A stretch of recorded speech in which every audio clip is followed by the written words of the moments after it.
Assalamualaikum warahmatullahi wabarakatuh. Perkenalkan, nama saya Ukti Binti Arifah, peserta Latsar CPNS Kabupaten Bekasi, PPSDM gelombang 1, Angkatan 3, kelompok 4. Ini saya akan menjelaskan mind mapping tentang wawasan kebangsaan dan nilai-nilai bela negara. Berikut adalah hasil mind mapping saya tentang wawasan kebangsaan dan nilai-nilai bela negara. Nah, di sini saya membagi menjadi dua, yaitu tentang wawasan kebangsaan dan nilai-nilai bela negara. Yuk kita bahas satu persatu. Wawasan kebangsaan. Di sini saya membagi menjadi beberapa poin, yaitu sejarah pergerakan kebangsaan Indonesia, kemudian pengertian wawasan Nusantara, 4 konsensus dasar berbangsa dan bernegara, serta identitas negara. Kita bahas satu persatu dari sejarah pergerakan kebangsaan Indonesia. Sejarah pergerakan kebangsaan Indonesia dimulai dengan adanya Hari Kebangkitan Nasional. Ini ditandai dengan berdirinya organisasi pertama, yaitu Budi Utomo pada tanggal 20 Mei. Sehingga pada tanggal 20 Mei diperingati sebagai Hari Kebangkitan Nasional. Kemudian yang kedua adanya Sumpah Pemuda. Sumpah Pemuda diperingati pada tanggal 28 Oktober. Nah, Sumpah Pemuda ini ditetapkan pada saat Kongres Pemuda kedua. Kemudian Hari Kemerdekaan yaitu pada tanggal 17 Agustus yang ditandai dengan adanya pembacaan teks proklamasi. Kemudian poin kedua adalah pengertian wawasan Nusantara. Wawasan Nusantara adalah cara pandang bangsa Indonesia dalam rangka mengelola kehidupan berbangsa dan bernegara yang dilandasi oleh jati diri bangsa, yang bersumber dari Pancasila, UUD, NKRI, dan Bhinneka Tunggal Ika. Kemudian poin ketiga, 4 konsensus dasar berbangsa dan bernegara. 4 konsensus itu antara lain Pancasila, UUD 1945, Bhinneka Tunggal Ika, dan NKRI.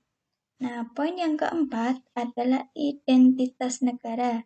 Di sini ada bendera, bahasa, lambang negara, dan lagu kebangsaan. Bendera yaitu bendera merah putih, bahasa yang digunakan adalah bahasa Indonesia, lambang negara kita adalah burung Garuda Pancasila, dan lagu kebangsaan kita adalah Indonesia Raya. Selanjutnya kita akan membahas mengenai nilai-nilai bela negara. Sejarah bela negara, ancaman, kewaspadaan dini, pengertian bela negara, pembinaan kesadaran bela negara, dan nilai dasar bela negara. Kita mulai dari yang pertama, yaitu sejarah bela negara. Menetapkan pada tanggal 19 Desember sebagai Hari Bela Negara, dengan pertimbangan bahwa tanggal 19 Desember 1948 merupakan hari bersejarah bagi bangsa Indonesia, karena pada tanggal tersebut pemerintah darurat Republik Indonesia mengisi kekosongan kepemimpinan NKRI dalam rangka bela negara. Kemudian poin kedua adalah ancaman.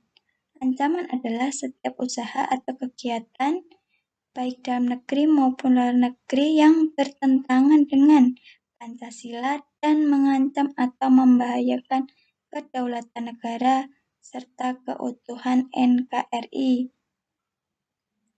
Kemudian kewaspadaan dini. Kewaspadaan dini merupakan kewaspadaan setiap warga negara terhadap setiap potensi ancaman. Kemudian selanjutnya pengertian bela negara, yaitu suatu tekad, sikap, dan perilaku warga negara baik perseorangan maupun kelompok dalam rangka menjaga kedaulatan negara, keutuhan wilayah, dan keselamatan bangsa. Kemudian selanjutnya adalah pembinaan kesadaran bela negara. Ini merupakan suatu usaha, tindakan, atau kegiatan yang dilaksanakan dalam rangka memberikan pengetahuan, pendidikan, dan juga pelatihan kepada warga negara. Dan yang terakhir adalah nilai dasar bela negara. Di sini terbagi menjadi 5 nilai, yaitu cinta tanah air, sadar berbangsa dan bernegara, setia pada Pancasila, rela berkorban, dan kemampuan awal bela negara. Nah, dalam nilai bela negara ini akan dibagi menjadi beberapa indikator nilai dasar tersebut. Nah, selanjutnya maka dapat terbentuklah aktualisasi. Aktualisasi di sini saya khususnya sebagai seorang guru yang menjadi bagian dari ASN, sudah selayaknya kita itu harus menjalankan tugas kita, profesi kita sesuai kode etik yang berlandaskan Pancasila dan UUD 1945. Sekian dari saya. Wassalamualaikum warahmatullahi wabarakatuh. Terima kasih.